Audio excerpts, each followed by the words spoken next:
नंद यशोदा कौन है? नंद यशोदा ने कौन सा ऐसा पुण्य किया था तो भगवान गोविंद उनके घर गए, माता पिता को तड़पता छोड़ा है और परमात्मा चले गए। सारी कथाएं नंद यशोदा कौन है, कहाँ से आए, कब अच्छी कमाई करी, सारी कथाएं विधिवत बताई। कथा बहुत है, अनन्य कथाएं हैं भगवान कृष्ण की। और मैंने कल ही बताया कि भागवत में 18,000 श्लोक है। मैं नहीं, मेरी 7 पीढ़ी के लोग भी आ जाए तो संपूर्ण भागवत नहीं कर सकते। मैंने तो 3 श्लोक का भी अर्थ आपको नहीं बताया है, कड़वा सत्य ये है। लेकिन समय बंधा हुआ है, 7 दिन, यानी 7 दिन में अंत तो करना पड़ेगा। तो आए अंतिम कथा की तरफ पहुंचे। राजा परीक्षित जी ने प्रश्न किया सुखदेव जी से। भगवान ने 11 दिन की उम्र में पूतना को मारा था। पूतना कौन है? पूतना कंस की राजधानी की एक बहुत भयानक राक्षसी है, लेकिन वरदानी कन्या है। ये राजा बलि की बेटी है, रत्नमाला। जब वामन भगवान बलि से 3 पर पृथ्वी नापने जा रहे थे, राजा बलि की पत्नी का नाम था अंसना रानी और राजा बलि की बेटी का नाम था रत्नमाला। 52 अंगुल के भगवान, जब वामन भगवान गली से जा रहे थे, ये रत्नमाला के मन में भाव जागे कि भगवान कितना सुंदर लड़का जा रहा है, ऐसी इच्छा होती है इसको उठा लो और उठा के दूध पिला दो, स्तन पान करा दो। तब भगवान ने रत्नमाला के मन की बात जान ली थी। रत्नमाला से कहा था, रत्नमाला अभी अगर तेरा दूध पीने के लिए मैं लौट गया तो तेरे पिताजी का यज्ञ पूरा हो जाएगा, और यज्ञ पूरा हो गया तो देवासुर संग्राम मच जाएगा, इसलिए अभी समय नहीं है। लेकिन तूने भाव बनाए हैं मेरे को दूध पिलाने के, तो तू चिंता मत करे, पहला दूध मैं तेरा ही पीऊंगा। लेकिन कब? द्वापर में मैं यदुवंशियों के यहाँ कृष्ण अवतार लेकर के आऊंगा और तू पूतना बन करके आना, तब तेरा दूध पीऊंगा। ये वही राजा बलि की बेटी रत्नमाला आई है पूतना बन के, और भगवान ने देवकी का, यशोदा का, किसी का दूध नहीं पिया है 11 दिन तक। 11वें दिन पूतना का स्तनपान किया है और पूतना को मोक्ष धाम गोलोक धाम भिजवाया है। कंस को पता चला पूतना मारी गई, अगासुर, बकासुर, भौमासुर, सकड़ भंजन सबको भेजा, सबको भगवान ने मारा। धीरे धीरे भगवान बड़े हुए, बाल लीलाएं करी, धेनु चराने गए।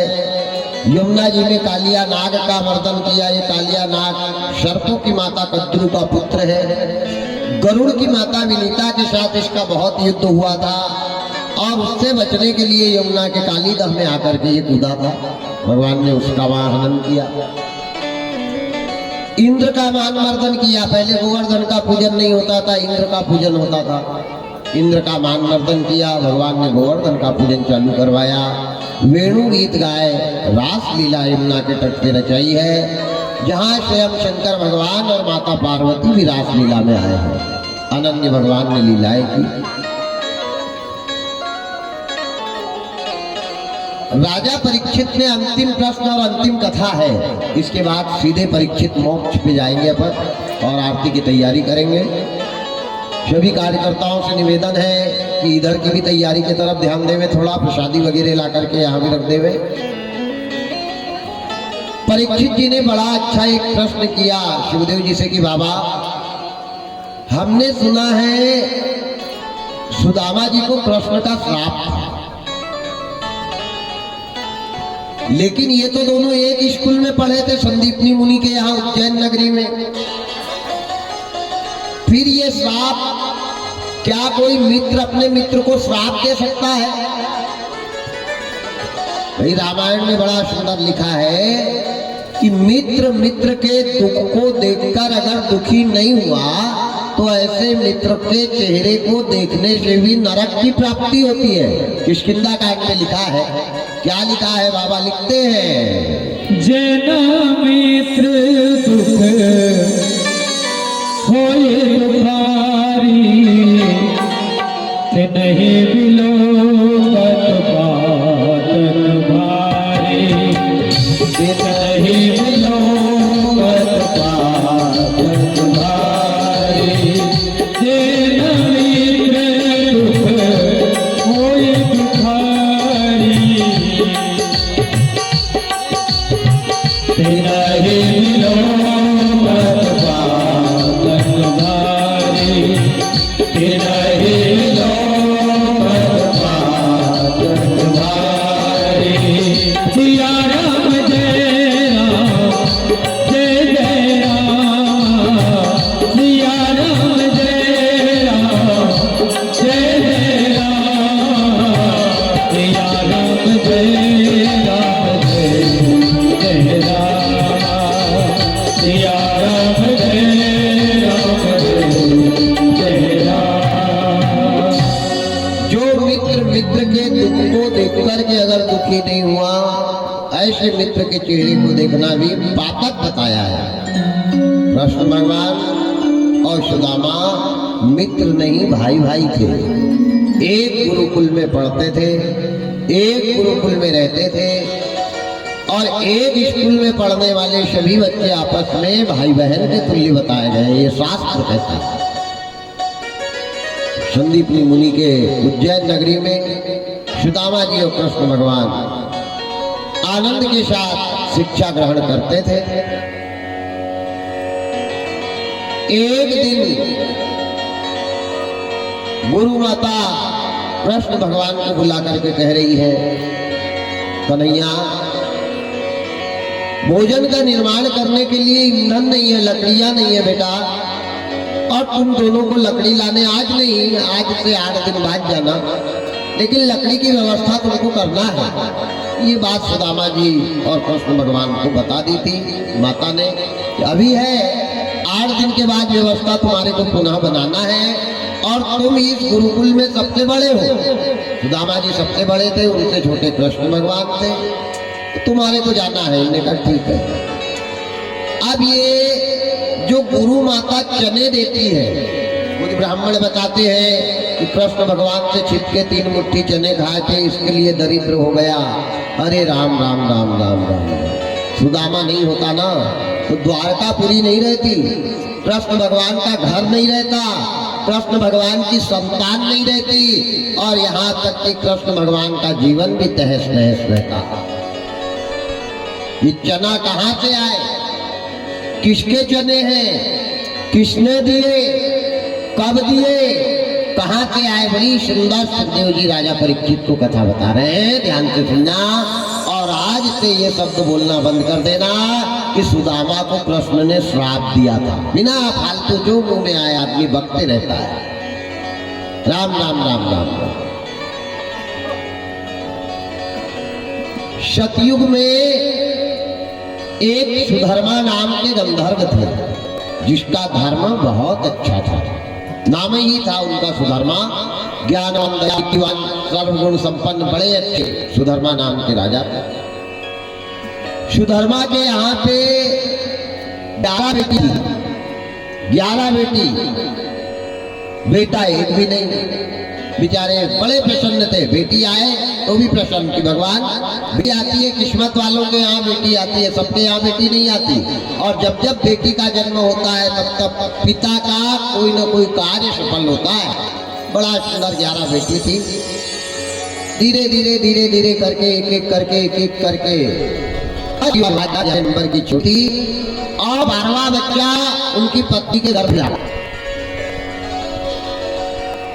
प्रसन्न है, बड़े खुश है।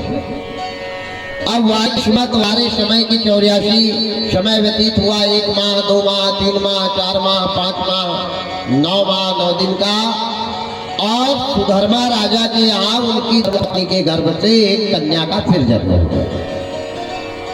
5वीं कन्या थी। और दुर्भाग्य देखो, बेटी का जन्म होना और माँ की मौत हो गई, माता रह गई। अब सुधर्मा बड़े चिंता में कि भगवान मेरा भी बुढ़ापा आ रहा है, बेटी को कौन पालेगा। बेटा बेटी को बचपने में माँ की आवश्यकता होती है। अब अब बिना के बच्चे को ले नहीं, उनने क्या किया, बच्ची को जैसे तैसे गाय का दूध लाया, रुई डुबा डुबा के उसके मुंह में छोड़ते गए, वो पीते गई धीरे धीरे, बड़ी लाचारी से, बड़ी दबाए से और बड़े संकट के साथ बेटी का लालन पालन किया। और जब कन्या थोड़ी बड़ी हो गई तो अपने गमछे में कमर में बांधते थे और कमर में बांध करके बेटी को ले जाते थे, लोगों के घर काम करते थे और काम करने के बाद जब बेटी रोने लग जाए तो मां बनकर के पिता ने उन बेटी को पाला।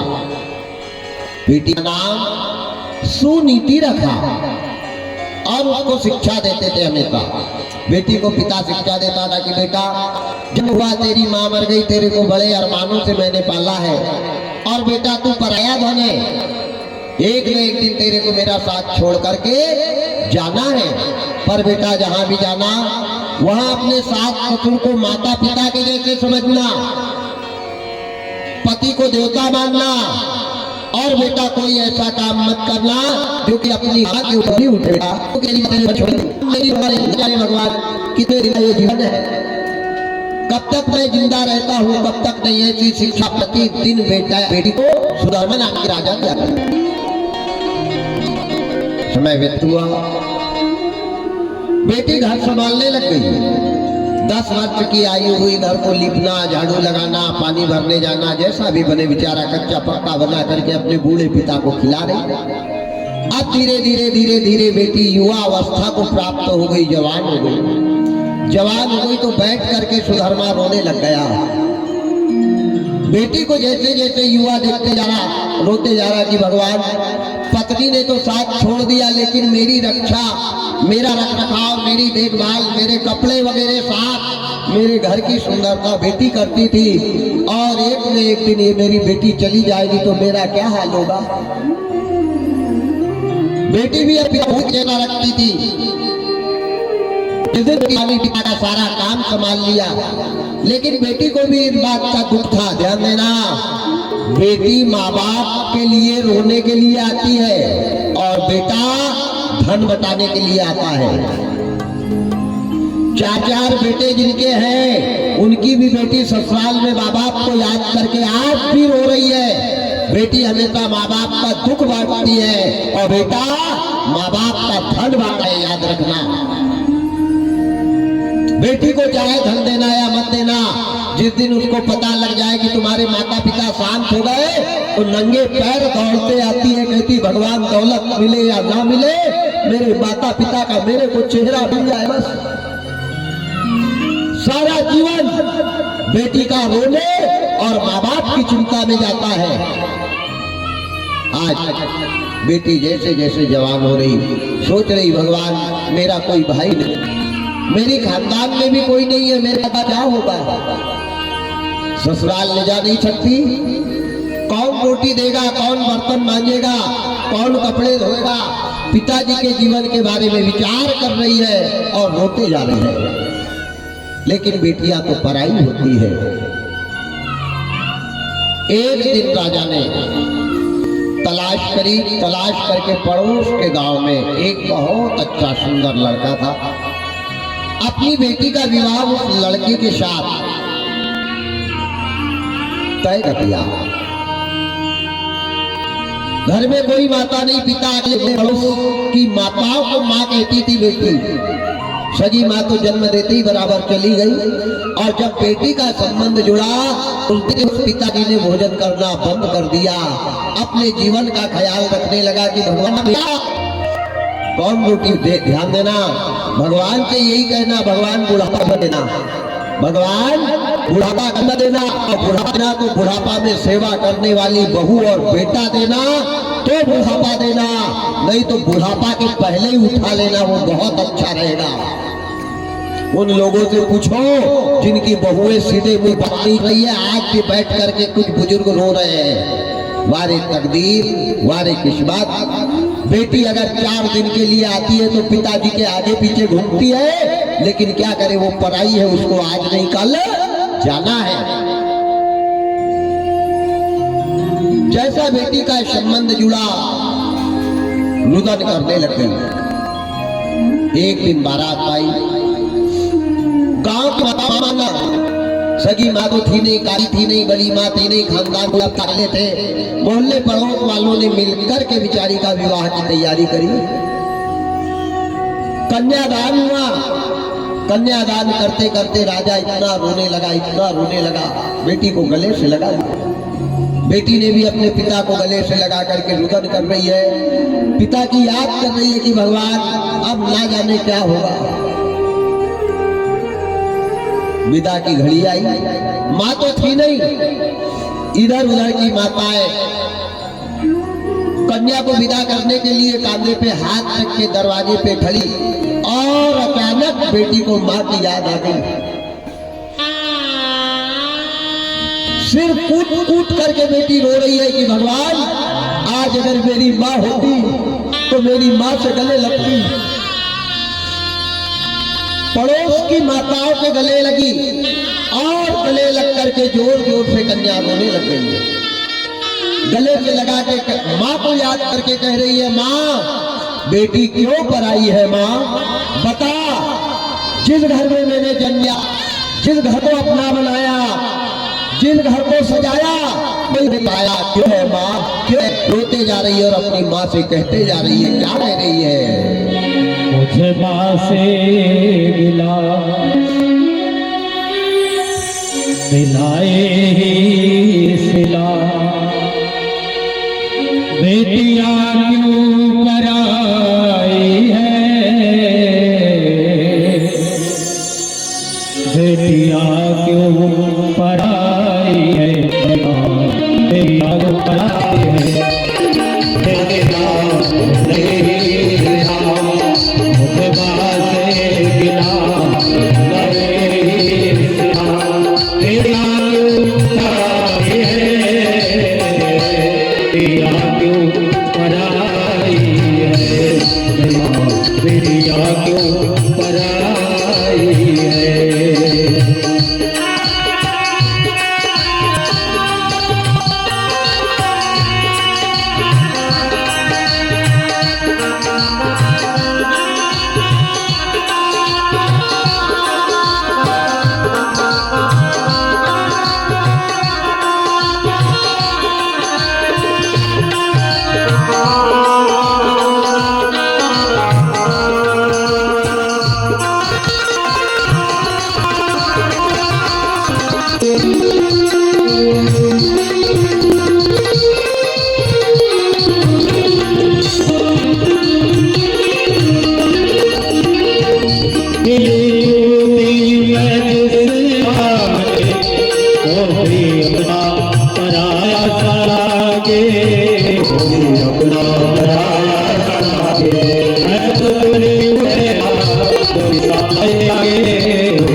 पड़ेगा मुझको, दूर रहना पड़ेगा मुझको। अच्छा चलती हूँ माँ अब गले से लगा, अच्छा चलती हूँ माँ अब गले से लगा। बेटिया तो आई है, बेटिया तो आई है, मेरी माँ बेटिया तो आई है। ओ, आ, ओ, आ,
गाँव वाले आए, सारा जेवर उतार के उस अर्थी के ऊपर डाला, मांग का सिंदूर पोछा, माथे की टीकी निकाल कर फेंक दी, चूड़ी पैरों के बिछिया निकाल करके रख दी पति के ऊपर, और तड़प रही है, सिर फूट रही है कि मेरे जैसी पापनी कौन होएगी।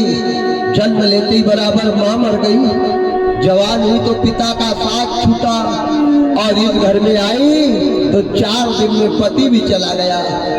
अब मेरी जिंदगी का क्या होगा। गाँव वालों ने उस लड़के को अंतिम संस्कार किया। माता पिता बेहोश पड़े।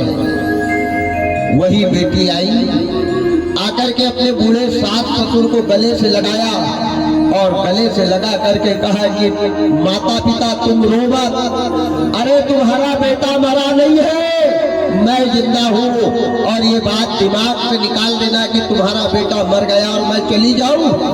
अरे तुम्हारा एक बेटा मरा है और तुम्हारे लिए मेरे को छोड़ करके गया है, मर जाऊंगी लेकिन तुम्हारे से दूर नहीं जाऊंगी। मेरी तकदीर में जो लिखा था वो मैं देख रही हूँ। अपने सास ससुर को सांत्वना दे रही, सास ससुर के सामने रो भी नहीं रही कि मैं रहूंगी तो इनका क्या हाल होगा। उनको चुप करती और एक कमरे में अलग जाकर के बैठ करके बेचारी दिन भर रोती कि भगवान ये क्या हुआ मेरे साथ। लेकिन अपने बूढ़े सास ससुर के सामने कभी नहीं रोती। इन्हें कहा तुम चिंता मत करो, ये लड़की के पिता कई बार गए, बेटा अभी तेरी युवा अवस्था है, काहे को यहाँ क्या करेगी। इन्हें कहा पिताजी आप चले जाओ। जन्म के पिता थे, मेरे कर्म के पिता ये है। अगर इस हाल में तड़पते हुए इन बूढ़े माता पिता को मैं छोड़कर चली गई तो कहीं किया था तो यहाँ भर रही हूँ, और यहाँ करूंगी तो कहाँ भरूंगी। तुम चले जाओ, तुमने मेरे को विदा कर दिया, अब मैं चाहे जिंदा रहूं या मर जाऊं, मेरे से तुम्हारे को कोई मतलब नहीं। वापिस करवा दिया अपने पिता को, पर माँ बाप के घर नहीं गई, सास ससुर को पालने में लग गई, और सास ससुर को बेटा नहीं होने का जरा भी प्रभाव नहीं पड़ने दिया। ध्यान देना।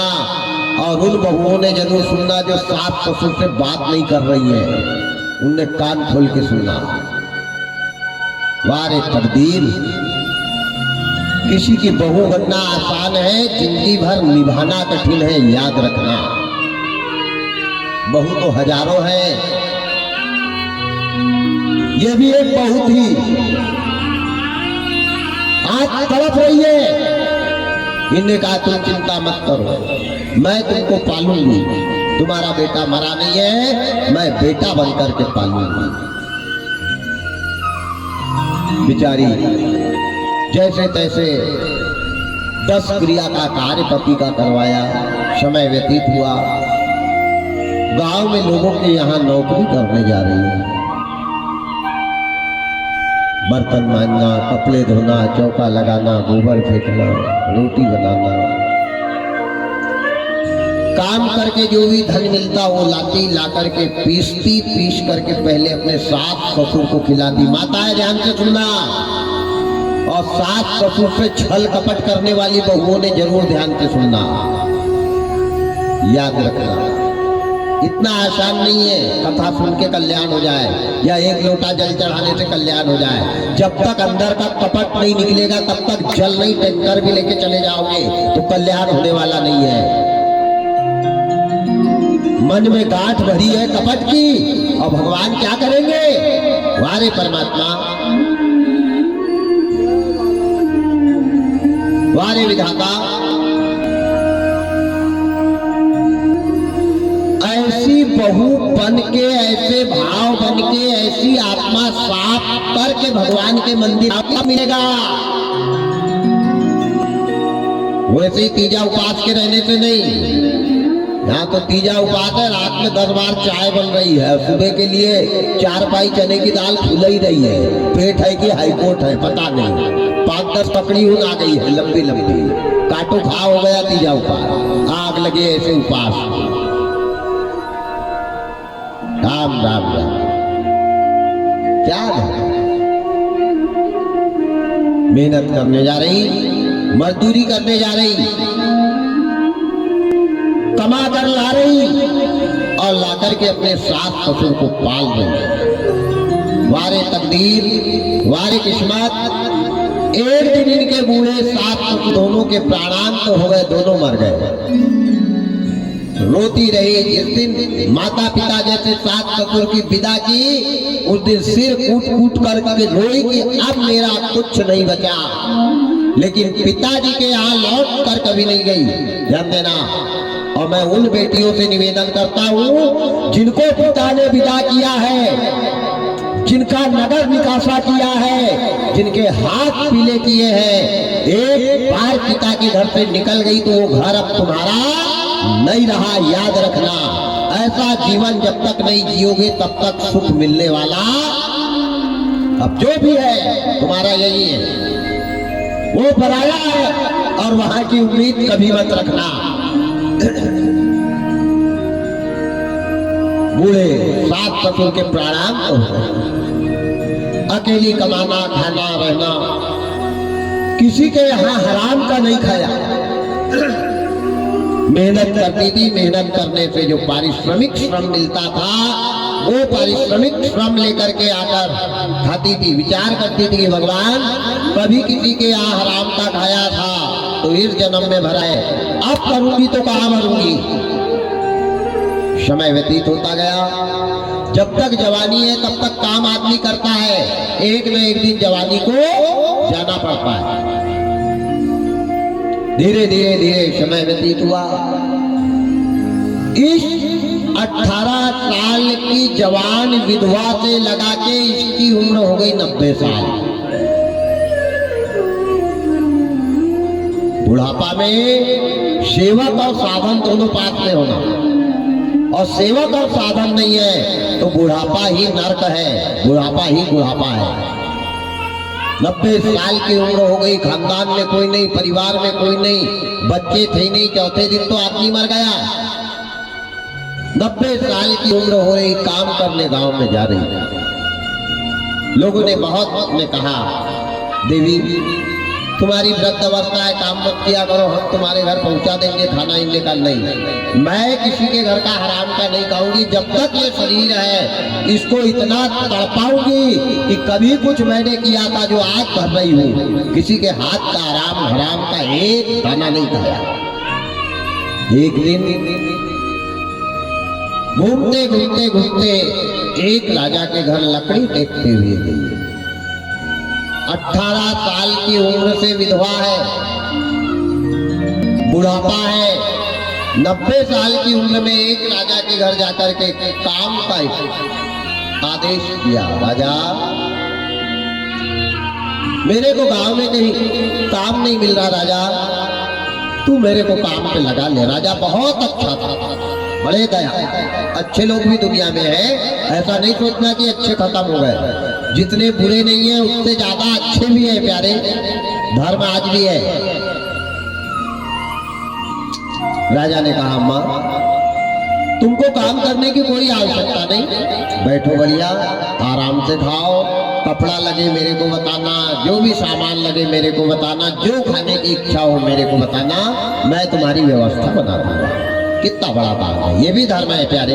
केवल मंदिर में घंटी बजाना यही धर्म नहीं है, हवन में 4 पीपा तेल डाल देना यही धर्म नहीं है। सबसे बड़ा धर्म है परहित सरिस धर्म नहीं भाई, किसी के काम आए ये धर्म है, भूखे को खाना खिलाए ये धर्म है, भटकने वाले को रास्ता बताए ये धर्म है, किसी के टूटे घर को खड़ा कर देना ये धर्म है।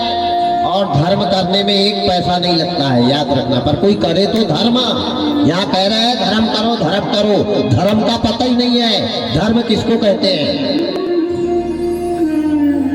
किसी के काम जो आए उसे इंसान कहते हैं, पराया दर्द अपनाए उसे इंसान कहते हैं। यूं तो भरने को दुनिया में पशु भी पेट भरते हैं, अरे इंसान वो है जो मिल बांट कर खाए उसे इंसान कहते हैं।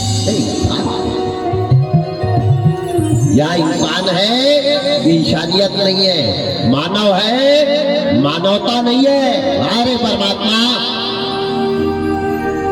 राजा ने कहा, अम्मा बैठ जाए, कपड़े लगेंगे मैं नए ला के दूंगा, जेवर लगेंगे मैं नए ला के दूंगा, भोजन लगेगा जो तुम्हारा 56 प्रकार के व्यंजन में से जो खाने की इच्छा रखोगी मैं बनवाऊंगा। इनने कहा, नहीं राजा, मैं किसी के घर का हराम का नहीं खाऊंगी राजा, कभी मैंने हराम का खाया था तो आज भर रही हूँ राजा, आज खाऊंगी तो कहाँ भर रही, मेरे से जो बनेगा। 90 साल की उम्र है, हराम का एक दाना नहीं। राजा ने कहा, ठीक है, अब जब मान ही नहीं रही है तो राजा ने कह दिया ये घर है, अब यहाँ तेरे लायक जो काम तू कर सके वो कर। बेचारी बैठे बैठे पोछा लगा रही है, झाड़ू लगा रही है, बर्तन मांज रही है, और शाम की वक्त आने की तैयारी करी तो राजा ने एक थाली में 56 प्रकार का पकवान बना के रानी के सामने रखा। बोले, नहीं राजा, मैं तेरे हाथ का बना हुआ नहीं खाऊंगी, खुद बनाऊंगा। कभी किसी का खाया था तो बचपने में माँ मर गई, जवान हुई तो पिता का साया खत्म हुआ, दूसरे के घर आई तो पति गया, और सहारा बन के रही तो 7 ससुर चले गए। पता नहीं मेरे भाग्य में विधाता तूने क्या लिखा है, मैं तेरे घर का हराम का नहीं खाऊंगा। इनने कहा, भगवान इसको आटा दूंगा 2-4 किलो, आटा दूंगा तो सब्जी कहाँ से लाएगी, नमक लगेगा, मिर्ची लगेगी, तेल लगेगा, और फिर आटा मारेगी, फिर बनाएगी, कब खाएगी। राजा बहुत अच्छे थे। राजा ने कहा, एक काम करो, 3 मुट्ठी चने वो अम्मा को दे दिए। क्या दिए? 3 मुट्ठी चने। चने इसलिए दिए कि ये चने को उबालेगी, नमक मिर्ची डाल लेगी और बढ़िया खा लेगी, सब्जी वब्जी की और रोटी वोटी की कोई आवश्यकता नहीं। तो बढ़िया गुलाबी गुलाबी 3 मुट्ठी चने दिए। अम्मा कौन है? 18 साल से विधवा और वृद्ध अवस्था की मेहनत की कमाई है।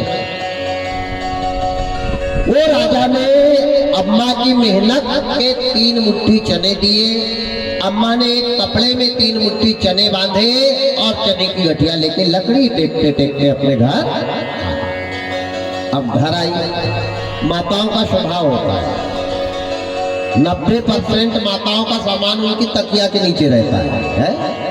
तो अम्मा ने वो चने की गठिया लाई और पलंग पे तकिया के नीचे दबाकर रख दी। आगी जलाई, हंडिया रख दी और पानी लाने के लिए दूर के सरोवर में चली गई कि भगवान आगी जल रही है, तब तक पानी लेके आ जाऊं, पानी ले आऊं, पानी उबल जाएगा, उसमें चने नमक मसाला डाल दूंगी तो बढ़िया खाऊंगी। ऐसा करके अम्मा एक केटली लेकर के पानी लाने निकल गई सरोवर पे। तब तक वो घर खुला था। 2 चोरों ने देख लिया कि बुढ़िया ने जिंदगी भर की दौलत कमा के रखी है, माल पानी इसके घर में अच्छा होगा। अब अम्मा को जाते हुए देख लिया। अब दोनों चोर घुस गए अम्मा के घर में। अब अम्मा के घर में घुसे तो बेचारी के पास कुछ नहीं था। वो तो रोजमर्रा का काम था, रोज लाना कमाना खाना खत्म, क्या करना किसके लिए जोड़ना, कुछ रखा ही नहीं था। लेकिन पूरे घर को ढूंढा। जब पूरे घर को ढूंढा, बड़े बड़े डब्बे निकाल के फैला दिए, फेंक दिए, कुछ घर में है ही नहीं तो मिलेगा क्या? कुछ नहीं मिला। दौड़ के गए, पलंग के बिस्तर को खींच खींच के फेंकने लगे। जैसे पलंग के बिस्तर को खींच कर फेंका तो तकिया के नीचे से चने की गठिया गिर गई। और दौड़ करके चोरों ने उठा के, अब वहां खोल के देखने का तो समय नहीं, ऊपर से दबा दबा के देखा। ओ हो, इनने कहा बुढ़िया ने हीरा मोती के दाने यहाँ छुपा के रखे तकिया के नीचे। अब वो चोरों ने हीरा मोती के दाने समझ के वो चने चुरा कर ले गए। चोरों का चने की गठिया लेकर के निकलना और अम्मा का पानी लेकर आना। चोर वहीं दब गए, अम्मा को दिखाई भी नहीं दे रहा है। कुबरी हो गई है, कुबरी कुबरी चल करके आ रही है, इधर उधर देखा नहीं, सीधी घर में आई। चोर वहीं दरवाजा के पीछे छिप गए। अम्मा आई, अम्मा ने घर में देखा पूरे बर्तन भांडा डब्बे सब फैले हैं। इनने कहा भगवान 5 मिनट में ऐसा कौन सा भूकंप आ गया जो मेरे घर के पूरे बर्तन इधर उधर हो गए? चारों तरफ देखने लग गई, सब फैला हुआ दिखा। इनने कहा बाद में उठाऊंगी, पहले तो जाती हुई चने उबलने लगती। पलंग के पास गई तो गद्दा वहां पड़ा, रजाई वहां पड़ी, तकिया वहां पड़ी। अब वो चने को ढूंढ रही, भूखी है दिन भर की, 90 साल की उम्र, 18 साल की विधवा और बुढ़ापे में कमाया हुआ धन, विधवा का धन। ध्यान देना, बुरा मत मानना। निसंतान वालों की प्रॉपर्टी पे अधिकार जमाने वाले भी कभी सुखी नहीं रहते। बांझों की जमीन जिसको कहा जाता है, बांझ बजले की जमीन जहां है वहां भी क्लेश संकट परेशानी का वास था, है, रहेगा।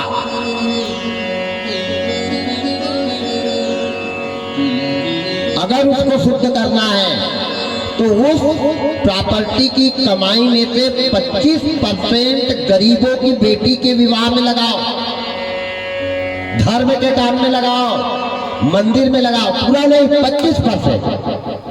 कितना ही बड़ा पितरों का दोष होगा, अगर खत्म नहीं हो जाए तो नाम बदल दो। और एक बात और बता दूं, अंतिम दिन है, जिनके यहाँ संतान नहीं होती है और जिनके यहाँ बेटा नहीं हो रहे हैं, उनने ध्यान से सुनना।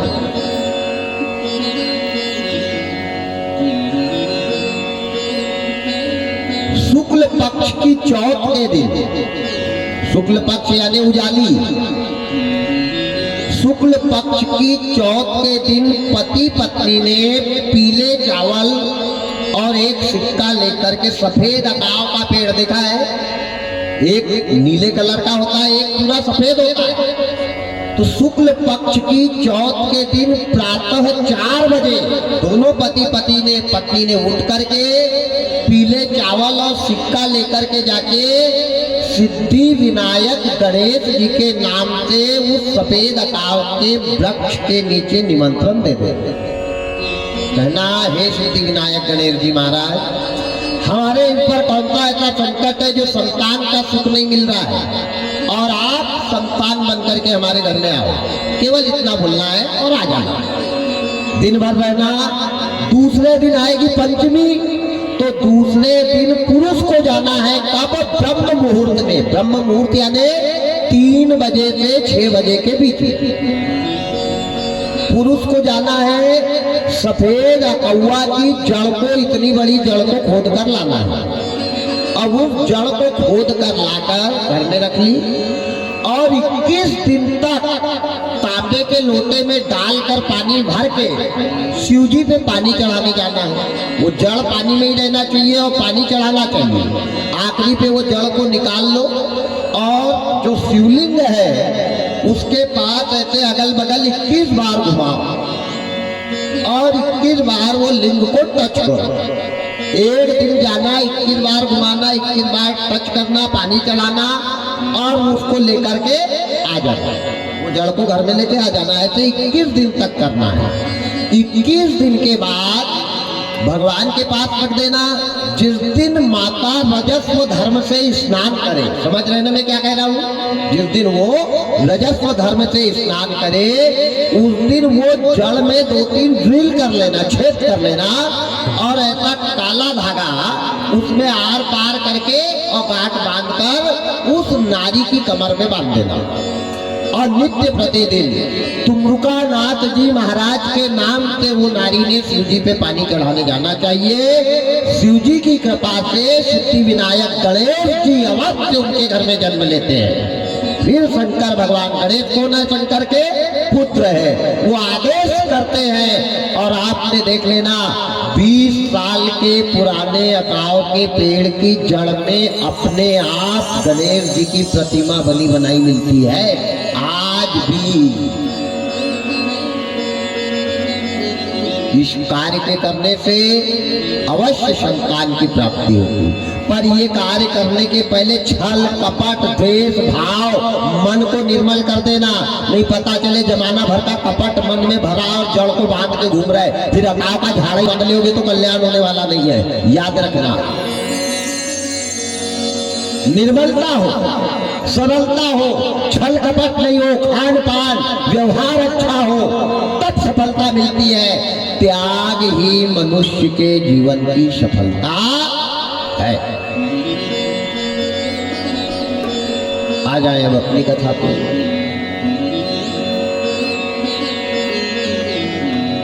चने लेकर के चोर भाग गए।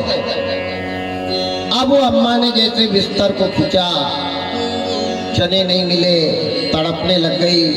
दिन भर काम किया, मेहनत से चने कमा के लाए, बैठ गई दरवाजे पे और बैठ करके रो रही। रो करके कह रही है, जितने भी मेरे चने ले गए, जो ये चने को खाएगा उनका सर्वनाश हो जाएगा। जो मेरे चने को खाएगा उनके बेटा बेटी भूखे मरेंगे। जो मेरे चने को खाएगा उनकी प्रॉपर्टी का सत्यानाश हो जाएगा। जो मेरे चने को खाएगा वो दरिद्र हो जाएगा, वो गरीब हो जाएगा, वो दर दर की ठोकर खाएगा। विधवा माता ने श्राप किसको दिया?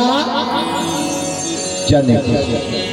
जो चना खाएगा वो दरिद्र हो जाएगा, गरीब हो जाएगा, भिखारी हो जाएगा, उसके घर का धन चोरी जाएगा, उसकी औलाद दर दर के ठोकर खाएगी, उसकी पत्नी कपड़े कपड़े के लिए मोहताज हो जाएगी। कौन दे रही है श्राप? विधवा माता। 18 साल से जो विधवा है। चोरों ने सोचा ये बुढ़िया चना चना चना चना चना चना क्या कर रही है। उन्होंने कहा अब तो चलो। वो दोनों चोर लेकर के गए जंगल में। अब बंटवारा करना है बराबर। जो पोटली को खोला तो उसमें हीरा मोती की जगह गुलाबी गुलाबी चने निकले। उन्होंने कहा ओहो, ये बुढ़िया जो चना चना चना चना कर रही थी, इसने तो ये चना को श्राप दिया, और अपन ने चना को देखा नहीं, हीरा मोती समझ के ले आया। वो एक दूसरे को कहे भैया तू रख ले, इन्हें कहा पागल है क्या, मैं काय को रखू, तू रख, ना वो रखे ना ये रखे। अब चने में तो काल का वास है, उनने कहा एक काम है, इसकी बांधी गठिया और गठिया बांध के लेकर जो चले, कहा काल को महाकाल के पास फेंक ले। कालम महाकाल कालम कृपालम गुनागार संसार पारम नतो हम तुषाराद्रि शंकात गौरम गंभीरम मनोभूत कोटि प्रभाति शरीरम स्फुरन मौली कल्लोलिनी चारु गंगा लसद भाल वालेन्दु कंठे भुजंगा चलत कुंडलम भूसुनेत्रम विशालम प्रसन्नादम नीलकंठम दयालम मृगाधीश चर्मांबरम मुंडमाला प्रियम शंकरम सर्वनाथम भजामि। कहाँ लेकर के गए?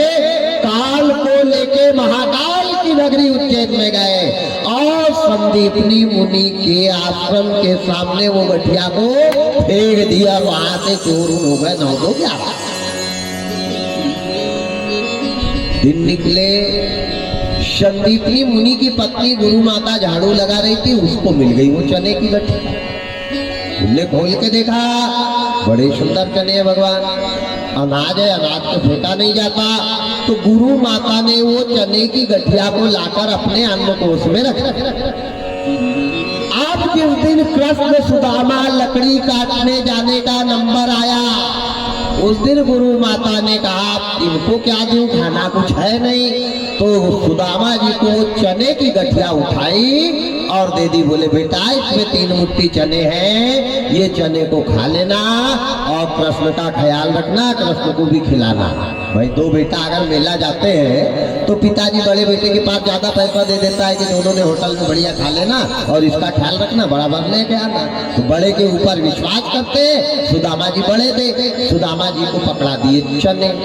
सुदामा जी चले, कृष्ण भगवान ने एक रस्सी रखी, कुल्हाड़ी रखी, सुदामा जी ने रखी। सुदामा जी ने चने की गठिया को बढ़िया बाजू में दबा लिया और दबा करके चले। तो जो उज्जैन के पास में छिपरा नदी है ना, छिपरा नदी तक तो अच्छे से गए और जैसे छिपरा नदी पार करके ऊपर में जो जंगल दिखता है, पहाड़ दिखता है, वो पहाड़ के तरफ जाने लगे तो सुदामा जी को ऐसा बुखार आया, 9 करोड़ रोंगटे खड़े हो गए, ठंड लगने लगी, दांत छिटकने लग गए। इनका बाप रे बाप क्या हो गया, चक्कर आने लग गए। सुदामा जी एक बड़ के पेड़ के नीचे बैठ गए। सुदामा कोई साधारण सुदामा नहीं था, ये कथा भागवत करने वाला ऐसा सुदामा नहीं था। भूत भविष्य वर्तमान को देख लेता था, वो सुदामा था। ब्रह्म जानामि सो ब्राह्मण, जो ब्रह्म को जान जाए वो ब्राह्मण था, वो सुदामा था। सुदामा जी बट वृक्ष के नीचे बैठे, चने की गठिया को नीचे डाला, जैसे नीचे डाला तो जैसे के वैसे हो गए। निकाय अभी तो मैं कप रहा था, दांत ठिठुर रहे थे, बुखार आ गया था, अभी क्या हो? इन्हीं का चलो कोई कारण होगा। सुदामा जी ने विचार किया, विचार करके वो गठिया को फिर उठाई और उठा के जैसे बगल में दबाई, जैसे बगल में दबाई फिर कांपने लग गए। इन्हें कहा ओ हो ये चने में ही कोई कलाकारी है। सुदामा जी ने जो ध्यान लगाया और ध्यान लगा के देखा कि भगवान ये चने में आखिर है क्या। तो सुदामा जी ध्यान लगा के देख रहे कि राम राम राम राम राम, ये चना तो एक 90 साल की बुढ़िया ने कमा के लाए हुए थे खाने के लिए, जो विधवा भी है, और ये चने उस विधवा की पसीना की कमाई है। और ये चने अगर जो खाएगा वो दरिद्र हो जाएगा, उसका घर बर्बाद हो जाएगा, उसके बेटा बेटी भूखे मरेंगे, उसकी पत्नी दाने दाने के लिए तड़पेगी। ये बात समझ गए थे कौन? सुदामा। सुदामा जी ने सोचा भगवान अगर ये चने में कृष्ण को खिलाता हूँ तो मेरे से बड़ा पापी कौन होगा, क्योंकि मेरे को मालूम है ये चने में क्या है, ये चने कैसे हैं, मैं जानता हूँ। और जानबूझ करके अगर मैं अपने मित्र के साथ छल करूँ, कपट करूँ, धोखा करूँ तो मेरे से बड़ा पापी कौन होगा। मौसम कौन कुटिल खलकामी, जिन खायो का ही बिसरायो, ऐसो नमक हरामी, मौसम कौन कुटिल खलकामी। सुदामा जी ने बहाना किया, बहाना कर करके कृष्ण से कहा, रोने लग गए सुदामा। देखो मित्रता किसको कहते हैं, दोस्ती किसको कहते हैं। दोस्ती किसी से करना मत, और दोस्त के ऊपर संकट आ गया तो बर्बाद भी हो जाना, लेकिन उसका साथ कभी मत छोड़ना, तो दोस्ती करना। इतना आसान नहीं है दोस्ती करना। किसी से जुड़ जाना आसान है, जिंदगी भर निभाना कठिन है। आज सुदामा जी रोने लगे। कन्हैया कहने लगी, सुदामा भैया क्या हो गया। इनने कहा, कन्हैया मेरे पैर बहुत दुख रहे हैं, मैं कभी पैदल चला नहीं, मेरे पैर में छाले आ गए कन्हैया, मैं अब लकड़ी नहीं ला सकता, तुम जाओ कन्हैया, जंगल से 2 गट्ठे लकड़ी काट के यहाँ लाके आओ, लेकर आओ, और यहाँ से अपन एक एक गट्ठा लेके चलेंगे। इन्हें कहा, बड़ी अच्छी बात भैया, तुम बैठो, तुम आराम करो, मैं काट के लाता हूँ। सुदामा जी को अकेला छोड़ के कृष्ण भगवान बियावान जंगल में गए। जंगल में एक पेड़ के ऊपर जाकर के लकड़ी काटने लगे। जैसे लकड़ी काटने लगे, सरस्वती को ध्यान किया है सुदामा जी ने, इंद्रदेव के पास भेजा है। इंद्रदेव ने ऐसी बारिश करी, बादल कह रहा मैं, बिजली कह रही मैं, पानी कह रहा मैं, हवा कह रही मैं, आंधी तूफान, बड़ी बड़ी गड़बड़ करके बहती हुई चली, नाले भर गए। सुदामा इस तरह पटक गए, कृष्ण भगवान उस तरह पटक गए। 5 घंटे का समय व्यतीत हो गया।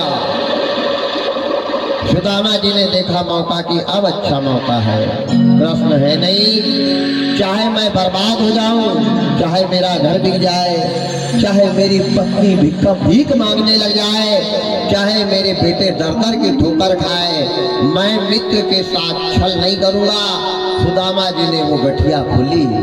अगर सुदामा जी ने सोचा मैं फेंकता हूं तो गुरु माता का अपमान होता है, और खाता हूँ तो बर्बाद होता हूँ, और खिलाता हूँ तो दूसरे को बर्बाद करता हूँ, इसलिए मैं बर्बाद हो जाऊंगा, गुरु माता का अपमान भी नहीं होगा, और मित्र के साथ कपट भी नहीं होगा।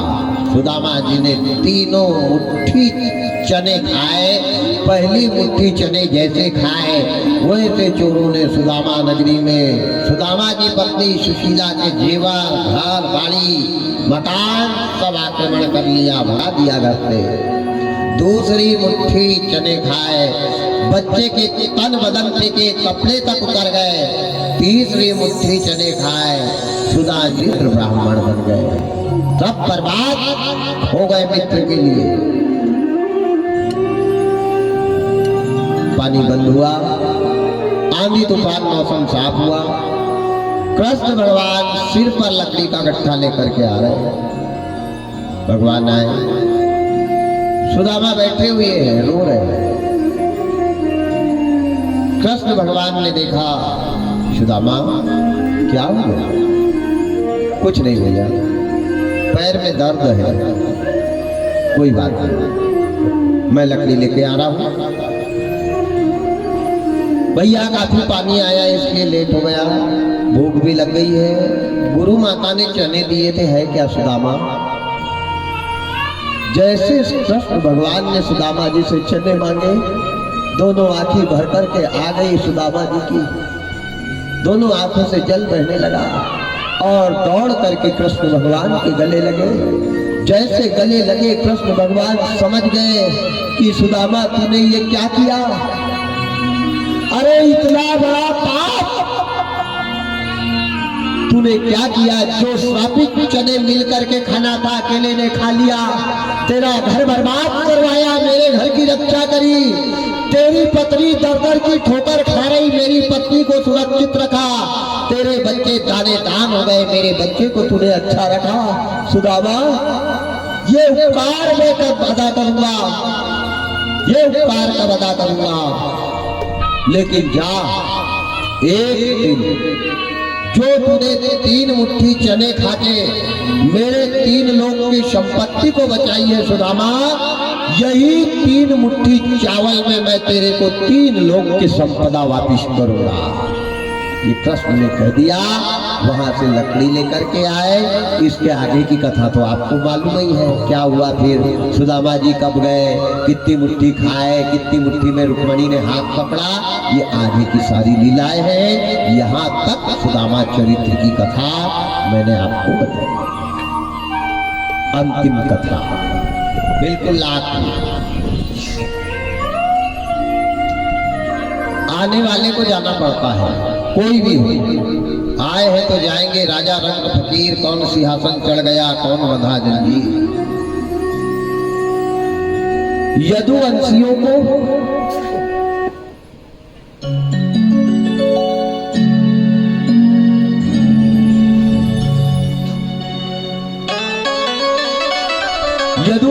को कृष्ण के अपने कुल में होने का बड़ा अहंकार हो गया। कृष्ण भगवान के एक लड़के का नाम सांब था। बहुत सारे लड़के थे, दंभ, श्रीधामा, मनसुका, शाम्ब, ब्रह्म इत्यादि अनेक। चारों तरफ की सारी लीलाएं समाप्त हुई। कंस का मर्दन हुआ, देवकी वसुदेव को राजपाट दिया, भगवान रण छोड़ करके भागे, वहां से समुद्र में कूदे, द्वारकापुरी का निर्माण किया। फिर उसके बाद सुदामा जी आते हैं, सारी लीलाएं अनन्य हुई। अंतिम में क्या हुआ, यदुवंशियों को अपने कुल में भगवान के आने का बड़ा गर्व हो गया। एक दिन अनेक यदुवंशियों ने मिलकर के कृष्ण भगवान के छोटे लड़के शाम्ब को लड़की बनाया। काय के लिए? सप्त ऋषि जंगल में बैठे हैं और सप्त ऋषि की परीक्षा लेने के लिए। देखते हैं ये बाबा लोग, ये संत महात्मा लोग सही सही बात बताते हैं क्या? क्या किया? वो लड़के को लड़की बनाया। कैसे बनाया? उसको साड़ी पहनाई। शाम नाम के कृष्ण भगवान के लड़के को साड़ी पहनाई। साड़ी पहनाने के बाद कानों में कुंडल पहनाए, नाक में नथनी पहनाई, ओठों को लाल कर दिया, मांग में सिंदूर लगा दिया, हाथों में चूड़ी पहनाई, पैर में पायल, कमर में करधनी बोला, और बाहुल में पैर भी लिख दिए कि कोई समझ नहीं पाए। बिल्कुल लड़की का स्वरूप उसको दिया। और एक गमछे को उसकी कमर पे बांध दिया, और कमर से बांध करके वो गमछे में बहुत सारे फटे कपड़े का गट्ठा भर दिया, और ऊपर से साड़ी से ढाक दिया। वो ऐसा दिखे जैसे कोई गर्भवती माता का शरीर बड़ा है। गर्भवती माता के जैसा उसके शरीर को बढ़ा दिया, और साड़ी का घूंघट पिलवा दिया, और उसको लेकर के सप्त ऋषि के पास गए। पहले सोनोग्राफी नहीं होती थी, पहले संत लोग नेत्रों से सोनोग्राफी कर देते थे, बता देते थे कि इसके पेट में बेटा है कि बेटी। और संत जो कहते थे वो कभी टलता नहीं था। आप क्या खा करके आए हो संत जी, बता देते थे पेट में क्या है, ध्यान देना। यदुवंशियों ने शाम नाम के लड़के को लड़की बनाया। लड़की बनाकर, साड़ी बनाकर, गर्भवती माता के जैसा पेट बढ़ा करके संत महात्माओं के पास लेकर के चले गए। राम राम राम।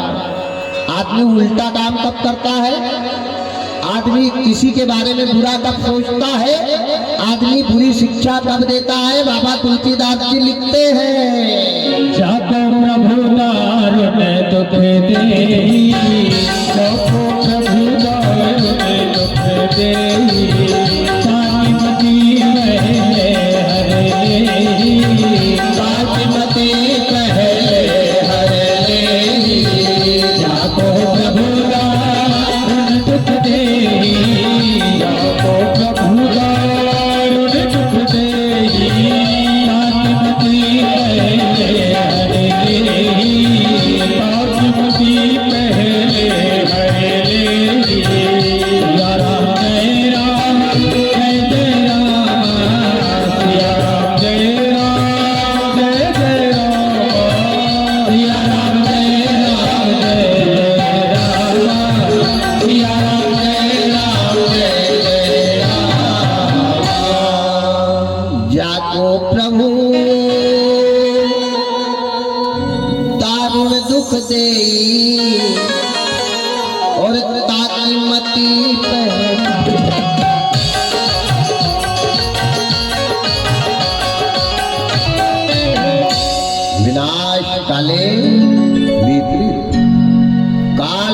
से पहले इंसान की ज्ञानेंद्री खराब हो जाती है, और जब ज्ञानेंद्री खराब होती है तो वो सीधा करने जाता है तो भी उल्टा ही उल्टा।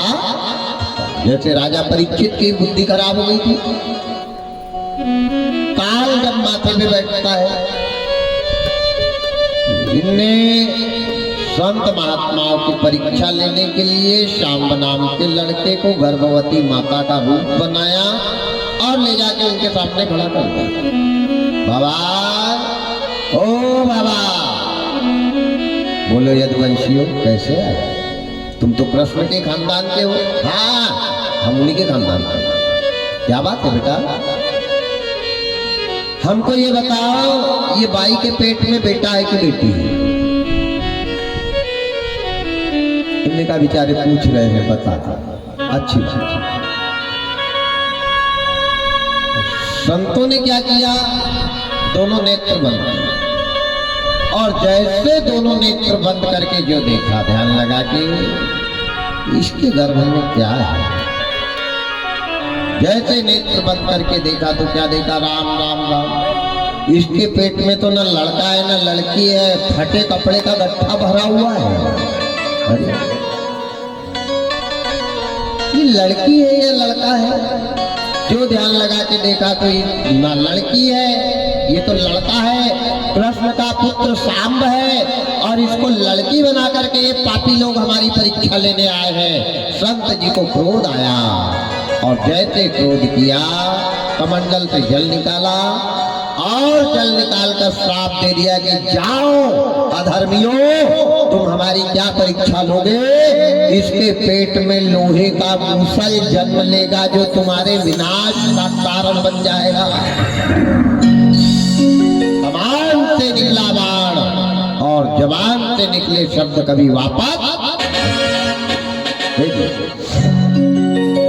जैसे श्राप मिला वैसे सारे के सारे भागकर नंद बाबा के पास आए। नंद बाबा ने बहुत डांटा कि तुमने ये क्या किया? अरे राम राम राम, संतों की परीक्षा। अहंकार ने किसी को नहीं छोड़ा है। हमको अगर कोई बड़ी सर्विस वाला जवाई मिल जाए तो कॉलर पे हाथ घुमाएंगे, मेरा जवाई भी इंस्पेक्टर है। अहंकार एक न एक दिन झलक जाएगा, याद रखना। अहंकार ने किसी को नहीं छोड़ा, और अहंकार किसी का यहाँ रहा भी नहीं। अहंकार पाप को बोले, तू माया देख मत। किस चीज का अहंकार? नंद बाबा को पता लगा, यदुवंशियों को बहुत चिल्लाए, पर संत की वाणी कभी खाली नहीं जाती है। उसके पेट में लोहे का मूसल तैयार हो गया। नंद बाबा ने श्याम नाम के यादव के पेट को चिरवा डाला, और जैसे गिरवाया अंदर से इतना बड़ा लोहे का मूसल निकाल दिया। नंद बाबा ने सोचा इसको इतना कुतो बारीक कर, और बारीक करके समुद्र में फेंक दो। जब रहेगा ही नहीं तो विनाश कौन करेगा? जैसे समुद्र में फेंका, बारीक बारीक कण बहते बहते बहते बहते किनारे पे आए। जैसे किनारे पे आए, वही मूसल के प्रभाव से एक छुरे के जैसी धार वाला घास हुआ। उसमें गांठ नहीं होती है, अगर आदमी उसमें से चले तो पूरा चीर देता है, पता भी नहीं चलता, खून बहने लग जाता है। ऐसे पेड़ की उत्पत्ति हुई बिना गांठ के, छुरा वाला घास। कुछ यदुवंशियों ने उसको उचकाकर एक दूसरे को मार मार के चीर के आपस में मर गए। एक इतना बड़ा लोहे के मूसल का टुकड़ा समुद्र में बहने लगा, बहता हुआ चला जा रहा है। आधी दूर तक गया, उस लोहे के मूसल के टुकड़े को एक मछली ने गिर गया, खा लिया। मछली समुद्र में, सरोवर में, सागर में तैर रही है। तैरते तैरते तैरते तैरते तैरते किनारे पे मछली जैसे आई। किनारे पे मछुआरों ने, ढीमरों ने, मल्लाह ने जाल फैला के रखा था। अचानक वो मछली जाल में फंस गई।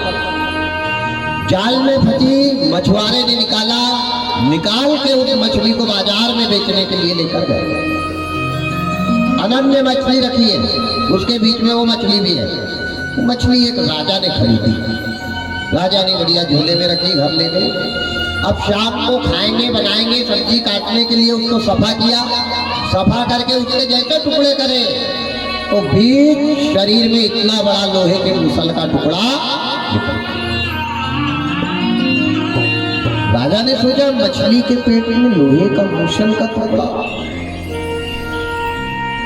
होगा, कुछ खा लिया। उस टुकड़े को उस राजा ने जंगल में फेंक दिया और जंगल में पूर्वी जन्म का बाली भील बन करके घूम रहा है। भगवान राम ने अपने जीवन में एक ही गलती करी थी कि बाली को बिना कारण मारा था। मैं बैरी सुग्रीव प्यारा, कारण कवन नाथ नहीं मारा, धर्म हेतु अवतरे गोसाई, मार ही मोहि व्याध की नहीं। तब राम ने बाली से कहा था कि बाली तेरे साथ मैंने धोखा किया है, छल किया है, कपट किया है, जा तेरे को मैं वरदान देता हूँ कि जैसे धोखे से मैंने तेरे को मारा है वैसे द्वापर में मैं कृष्ण बन के आऊंगा और तू भील बन करके आना। छिपकर के जो बाण मैंने तेरे को मारा वही बाण तूने मारना। कर्म प्रधान विश्व रचि राखा, जो जस करहि सो तत् फल चाखा। भगवान ने भी अगर गलत किया तो भगवान को उसका फल मिला है। वही पूर्वी जन्म का बाली भील बन के घूम रहा है। बड़ा सुंदर उसको लोहे का टुकड़ा मिला मुसल का। भील ने उसको पत्थर पे घिस करके बहुत अच्छा फन बनाया और फन बनाकर अपने बाड़ों में लगा। कृष्ण भगवान यमुना जी के तट पर कदम्ब के वृक्ष के नीचे ऐसा पैर करके बैठे। भगवान के पैर में पदम था। ये पदम भी कहाँ से आया, ये 3 घंटे की कथा है, पर क्षमा चाहूंगा, गुल रहे तो गुलशन खिलेंगे और जिंदगी रही तो फिर मिलेंगे, तब बताएंगे कि ये पदम कहाँ से आया। भगवान के पैर में पदम था। ऐसा पैर करके बैठे, अचानक पदम में से ऐसा प्रकाश निकला, ऐसा प्रकाश निकला, सीधा भील के नेत्रों में गया वो प्रकाश। भील ने बिना विचारे जो लोहे के मुसल के टुकड़े के फन वाला बाण मारा, ऐसा खींच कर मारा तो बाण जाके सीधा पैर हो गया। और जैसे भगवान के पैर का पदम फटा, भगवान के प्राण निकल गए, भगवान वृक्ष पे टिक गए। नंद बाबा की 9 लाख गाय आई है, कन्हैया को जिभ्या से चाट रही है और कह रही है कन्हैया तुम हमारे को छोड़ करके जा रहे हो, लेकिन ऐसा घोर कलयुग आएगा, हम जिनके बेटों को पालेंगे, जिनके घर चारा खा के दूध देंगे, वही हमारे को बुढ़ापे में कसाई के यहाँ बेचेगा। कन्हैया मत जाओ गोविंद, हमारे को छोड़कर मत जाओ, हमारी दुर्दशा करेंगे लोग और तुम्हारी समाज वाले ही करेंगे मोहन। ये कहकर तुम गोपाल थे, तुमने गौ को पाली थी, कलयुग में ऐसे गोपाल होंगे जो हमको बेचने का काम करेंगे। मत जाओ मोहन, मत जाओ, मत जाओ।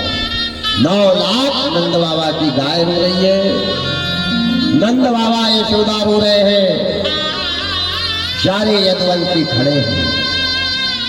जाते जाते भगवान ने यदुवंशी समाज को श्राप दे दिया कि जाओ, तुम्हारे अहंकार के कारण, तुम्हारी परीक्षा लेने के कारण लोहे के मुसल की उत्पत्ति हुई और तुम्हारे उस मुसल ने अपने वाले के प्राण लिए हैं। तुमको ये श्राप है कि कलयुग में बहुत कमाओगे लेकिन आपस में ही लड़ के मर जाओगे, तुम्हारा धन दूसरा खाएगा, तुम भाई भाई के धन को नहीं अपनाओगे। ये श्राप दिया है कृष्ण भगवान। और भगवान के प्राण पंखी निकल गए। भगवान के पार्थिव शरीर का अंतिम संस्कार यमुना जी के तट पर किया। आने वाले को जाना है, जो आया है कोई आज गया, कोई कल जाएगा, कोई परसों गया और कोई कभी जाएगा। आने वाले को जाना है, जाना सत्य है, जीना सत्य नहीं है। जीना सत्य है, जाना सत्य है। तो जीने की तैयारी मत करो, जाने की तैयारी करो। जीने की तैयारी क्या करना, उसने लिख करके भेज दिया है, जिसका जहां अन्न वहां मिल जाएगा, लेकिन तैयारी प्यारे जाने की करो। मेरा निवेदन है 65 साल तक खूब जोड़ो। मैं ये नहीं कह रहा कि मंदिर में ही बैठो या भागवत में ही बैठो, बिल्कुल कर्म के बिना फल नहीं मिलेगा। सकल पदार्थ है जग माही, कर्महीन नर पावत नहीं। 65 तक कर्म करो, 65 तक जोड़ो, लेकिन 65 के बाद एक एक करके धीरे धीरे सबको छोड़ो, तब मुक्ति मिलेगी। और मुक्ति जीते जी मिलना चाहिए, मरने के बाद मुक्ति नहीं मिलती, याद रखना। जिनको जीते जी मुक्ति नहीं मिली, उसको मरने के बाद क्या मुक्ति मिलेगी। भगवान का गोलोक धाम गमन, राजा परीक्षित के बेटे जन्मेजय ने यज्ञ पूरा करवाया। परीक्षित जी ने भागवत सुनते सुनते अपना 10वां दरवाजा अपने हाथ से खोला है। अजपा जाप जब किया है राजा परीक्षित ने, तो अजपा जाप करते करते 10वां द्वार अनहद, जहां दुनिया की हद खत्म हो जाती है, वहां जाके बैठे थे। कौन? राजा परीक्षित। और ब्रह्मांड राजा परीक्षित का 7वें दिन खुला है।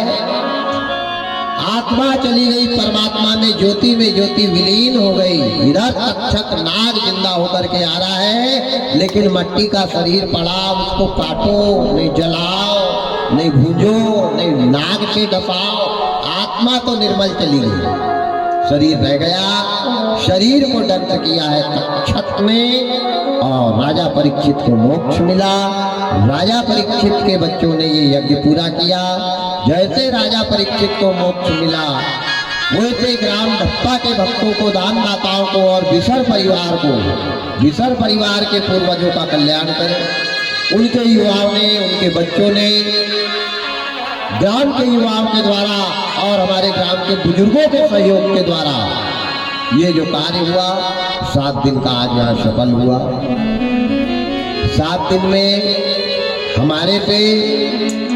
हमारे 10 लोगों के परिवार से, जाने अनजाने में भी अगर कोई गलती हुई हो या कोई शब्द गलत निकले हो, तो अपना बच्चा समझकर माफ करना।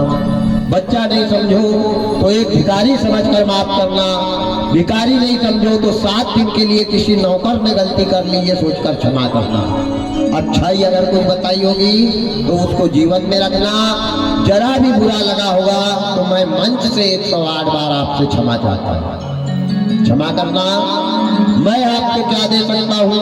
ब्राह्मण को लक्ष्मी जी का श्राप है, ब्राह्मण को लक्ष्मी का श्राप है कि तेरा पेट भर जाएगा लेकिन तेरी आत्मा कभी नहीं भरेगी।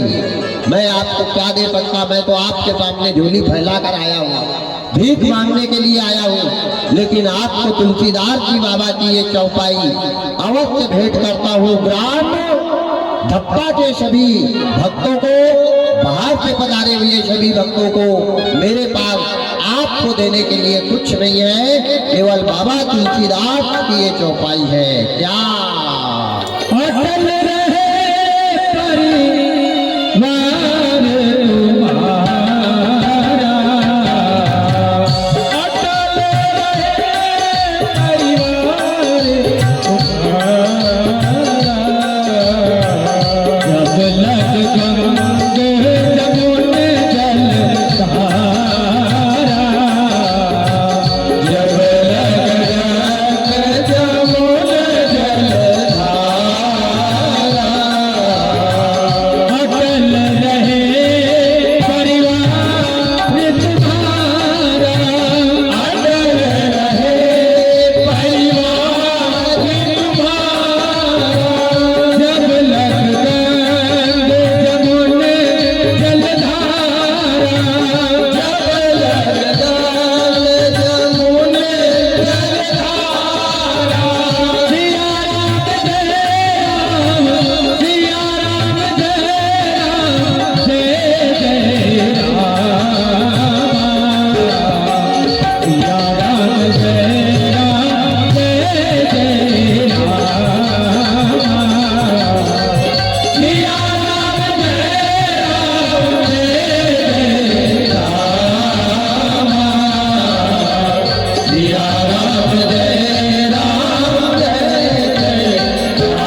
भगवती ऐसे भक्तों के जीवन में, ऐसे गांव में किसी प्रकार का संकट मत भेजना, क्योंकि सबकी आपसे बड़ी लगन लगी है, आपसे विश्वास है माँ भगवती, सबकी रक्षा करना। इन्हीं शब्दों के साथ अपनी वाणी को पूर्ण विराम।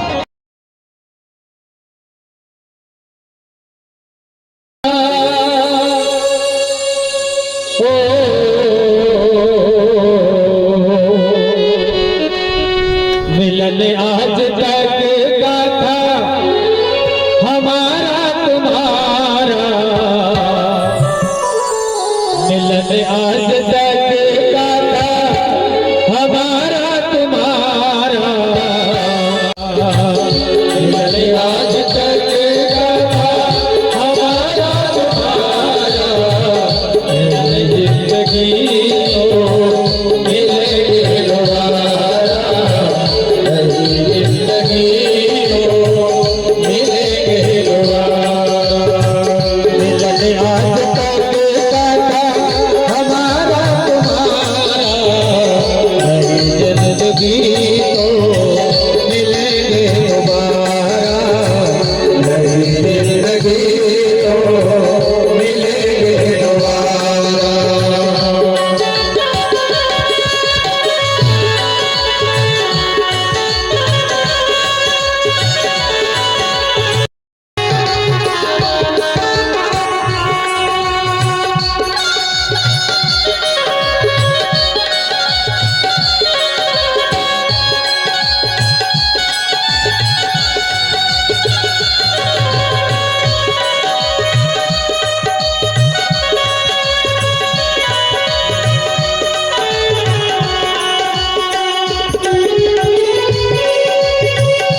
मार्ग बताने वाला, बिगड़ी को बनाने वाला,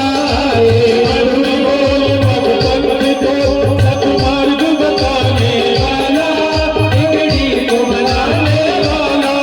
श्री राम यही घनश्याम यही, श्री राम